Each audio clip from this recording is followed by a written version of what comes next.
Hello, my name is Andrea, and I'm here today alongside with Betzabeth to present our capstone project from the Women's Society of Jitsu-led CTA program.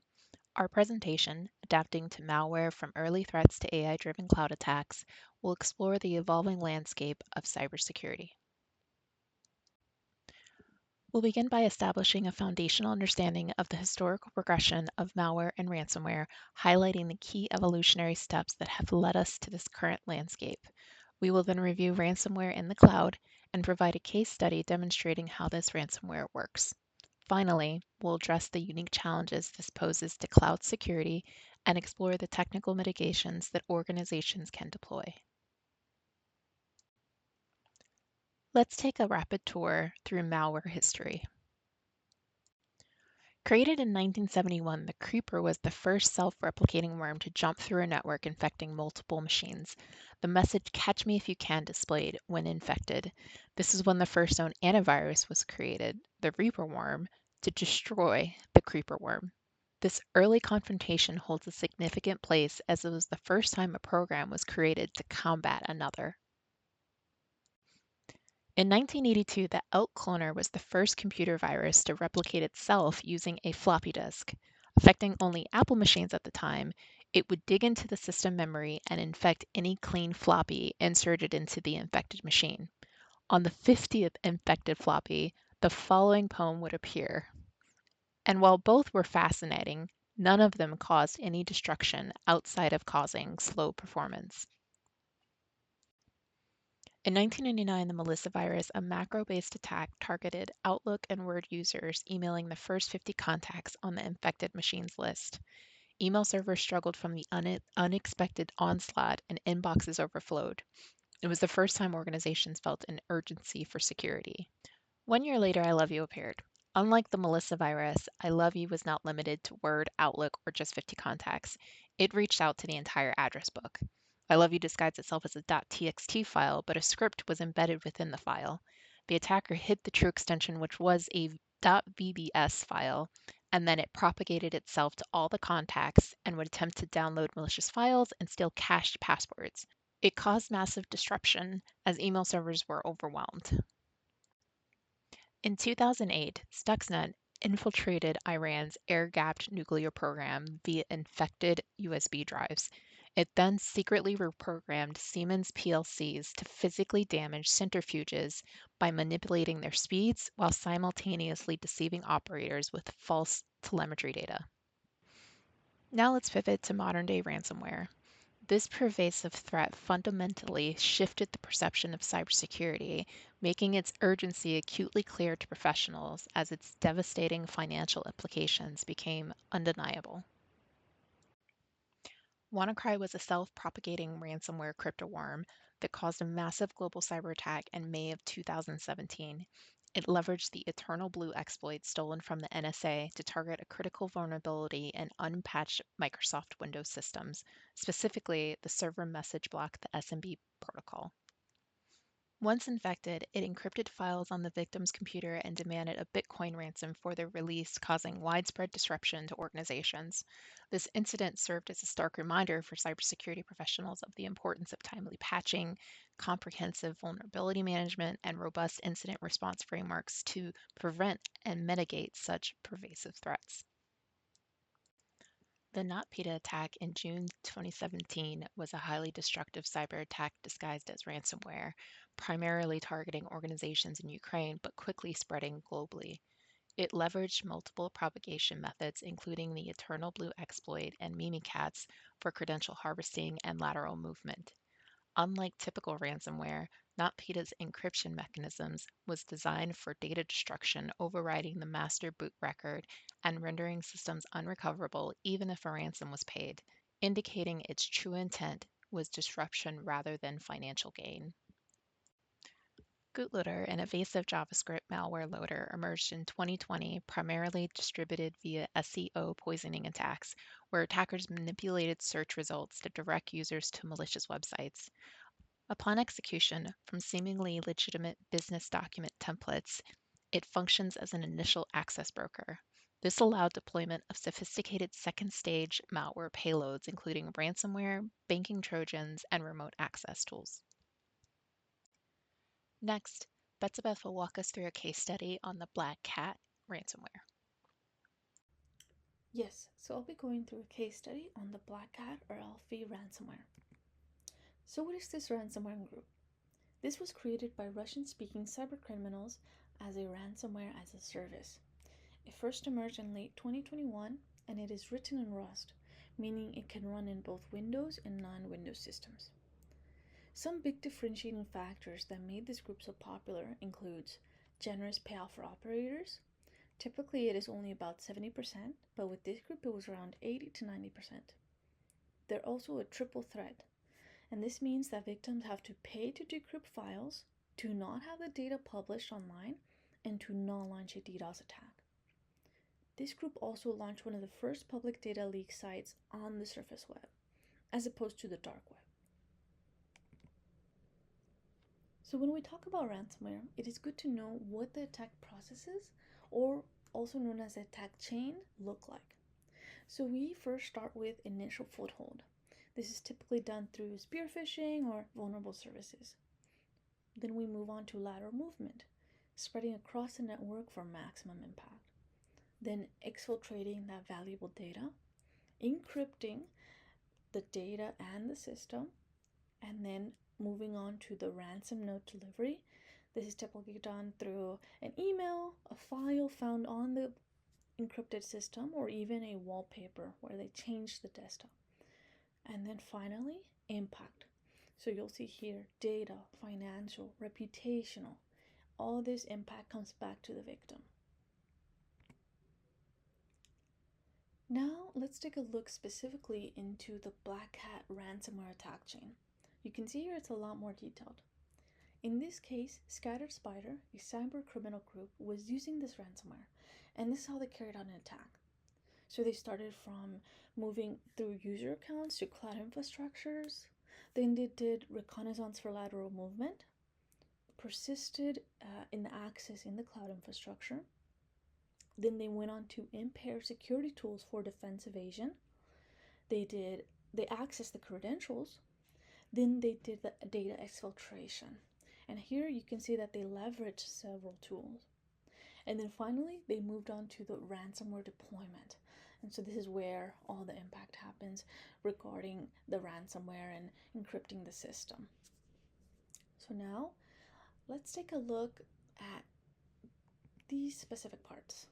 So the reconnaissance, the data exfiltration, and the ransomware deployment.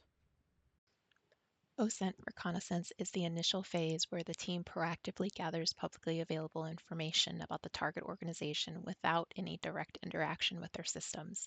The objective is to comprehensively map the target's external attack surface and internal structure from an adversary's perspective. In this example, we are using a publicly available AI tool. Here we convince the AI that we are role-playing. We provide the AI with a scope of the website we are performing reconnaissance on, and in our scope, we specify our rules of engagement. We cannot disrupt services, access any subdomains, and cannot pull any user data or data from social media platforms. We specify that we are both red team members, and our goal is to identify exploits based on our scope. The AI accepts, and here we start to dig into the simple who is data.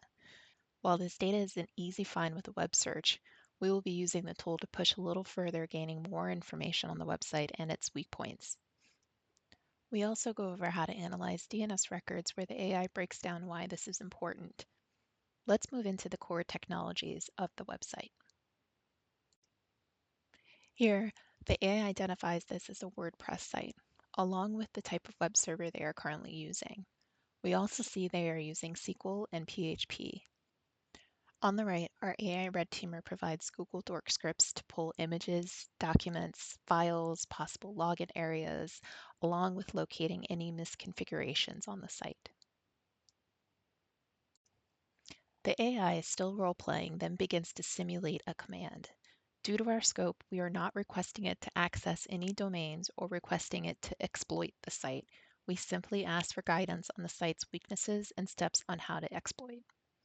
Here you can see the sample command we would use to launch the WP scan to check for vulnerabilities along with an explanation for each command.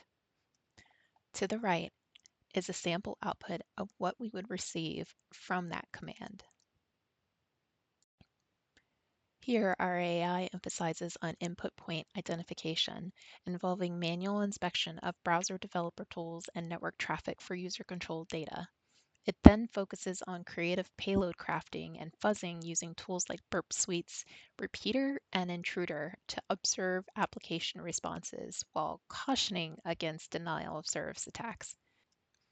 The methodology also details various XSS bypass techniques, including HTML entity coding, JavaScript obfuscation, event handlers, contextual XSS, and data URI schemes for effective vulnerability discovery. It also details time-based SQL injections, where delayed responses confirm successful payload execution without error messages. Additionally, it describes the approach to blind XSS, emphasizing the use of conceptual tools like XSS Hunter to detect vulnerabilities in inputs viewed by the administrators, even without visible alerts by monitoring server pings. We asked for the AI to provide a report of everything that was discovered. While all this information can be found using different tools, using AI as a toolset can quickly summarize a cloud environment's weak points while also providing background on the weaknesses and steps and tools needed to attempt the exploit. While we only sent the AI out on a passive reconnaissance mission and staying within the legal requirements of this example, building a homegrown AI that has been properly trained would allow the freedom to perform an active reconnaissance. And with AIs evolving so quickly, we believe it could easily evolve into a weapon. I'll now pass it over to Betzabeth to review the exfiltration and ransomware deployment of Black Cat. Now let's take a look at how exfiltration and ransomware deployment would look like.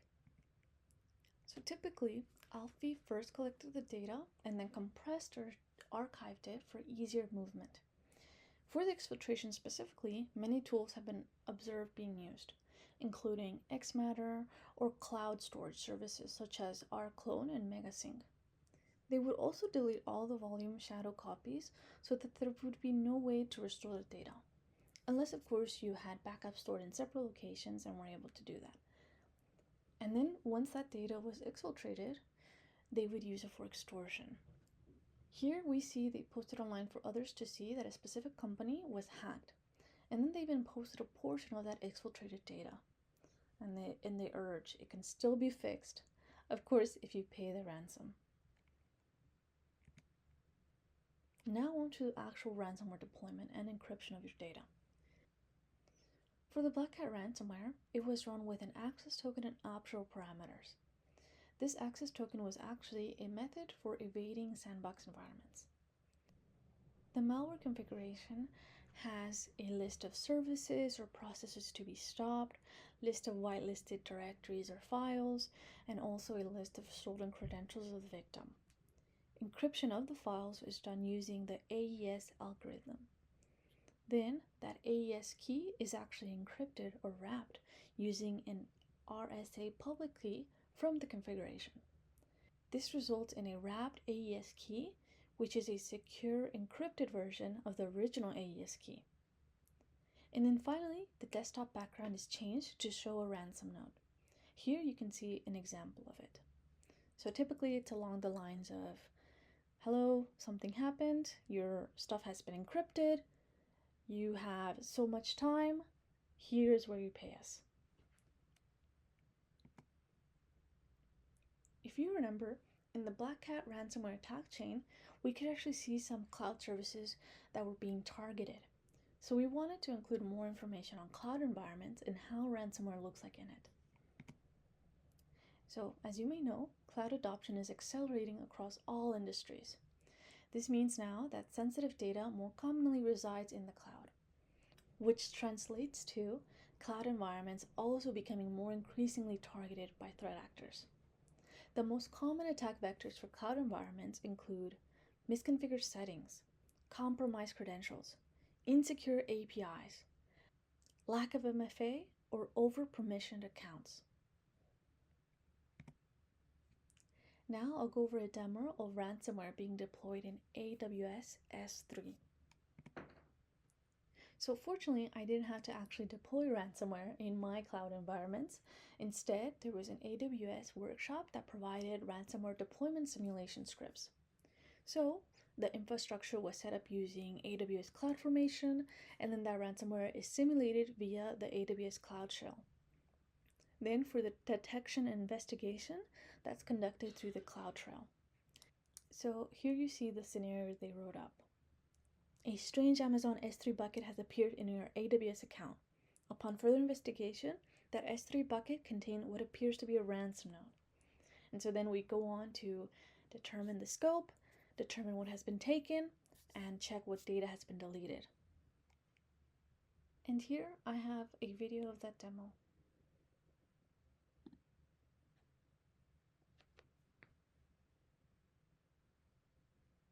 So we move into CloudFormation.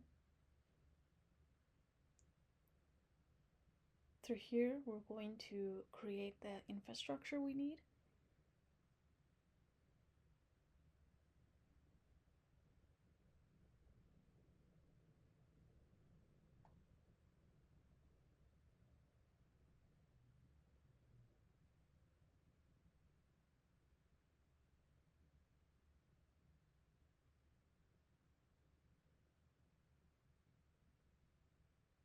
Just reviewing that template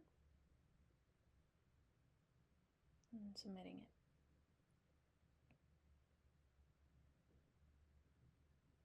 You see here is creating in progress. And then we have the majority of them completed.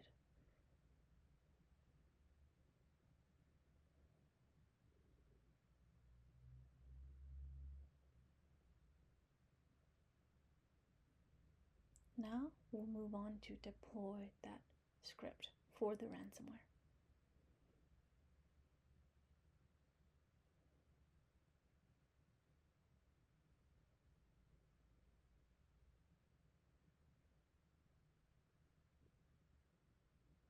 And the code shown here basically looks for the simulation script, downloads that file, and saves it locally and makes it executable so it can be run. And this is comparable to the threat actor downloading the ransomware from a server, saving it, making executable, and then running it.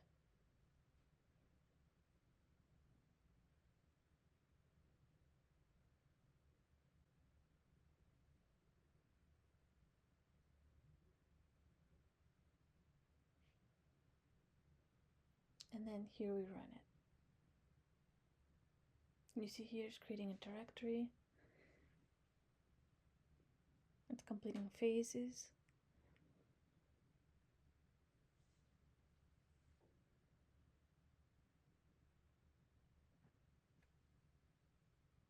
It's continuing executing those phases. And then we have the actual ransomware note. Now, let's say we're on the victim side. We're looking through our buckets and I'm trying to get to our data, and we notice something weird. We stole your data. Then we're going to open that note, see what's in there, and of course, it's that ransomware note. So, we have covered all of this, but now how do we avoid or prevent this? In the case of ransomware in traditional environments, we recommend patching systems, isolating backups, employing the least privilege principle, using monitoring tools, and of course, user training. In the case of cloud environments, we should enable logging and monitoring. We should always audit IAM, enforce MFA, and use immutable backups and screenshots. For AI defensive mitigations, educate users on the critical importance of never inputting sensitive, proprietary, or confidential organizational data into public AI models.